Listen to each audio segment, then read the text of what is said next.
ओम नमो दुर्गाय नमः. नवरात्रीच्या 9 दिवसांच्या उत्सवामध्ये आज आपला आहे तिसरा दिवस. आज आपण माता चंद्रघटादेवीची पूजा करतो आणि आजची आपली वनस्पती आहे चंद्रशूर. त्याला मराठीमध्ये हळीव असे म्हणतात. अगदी छोटे छोटे बिया असतात याच्या. आजची आपली वनस्पती जी आहे चंद्रशूर म्हणजेच हळीव, ती स्त्रियांसाठी अतिशय उपयोगी आहे. उष्ण गुणाच्या अशा या वनस्पतीचा उपयोग होतो वेदनायुक्त मासिक प्रवृत्तीमध्ये, म्हणजे मासिक पाळीमध्ये ज्या स्त्रियांना अतिशय वेदना होतात त्यांना ह्या वनस्पतीचा म्हणजे हे जे चंद्रशूर आहे याच्या बियांचा क्षीरपाक म्हणजेच दुधामध्ये याचं पचन करून दुधामध्ये याचा कल्प करून दिला जातो.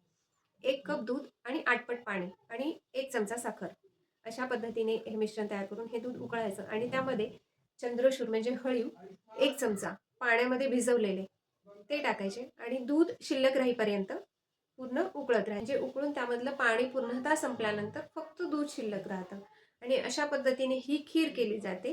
मासिक पाळीच्या वेळेस वेदना होतात त्यावेळेस या स्त्रियांना ही खीर दिला असता त्यांचं त्यावेळेसच्या वेदना आहेत त्या कमी होतात.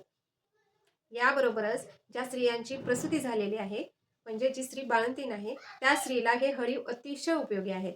रोज सकाळी 1 चमचा हळीव थोड्याशा पाण्यामध्ये मिश्रण करून दुधामध्ये त्याची अशाच प्रकारे खीर करून दिली जाते. त्यामुळे बाळंतिणीला प्रसूतीनंतर येणारं दौर्बल्य आहे म्हणजे दुर्बलता आहे ती कमी होते, थकवा कमी होतो, वात कमी होतो शरीरामधला, बल वाढायला मदत होते. अशा प्रकारे ही हळीव स्त्रियांसाठी अतिशय उपयोगी आहे.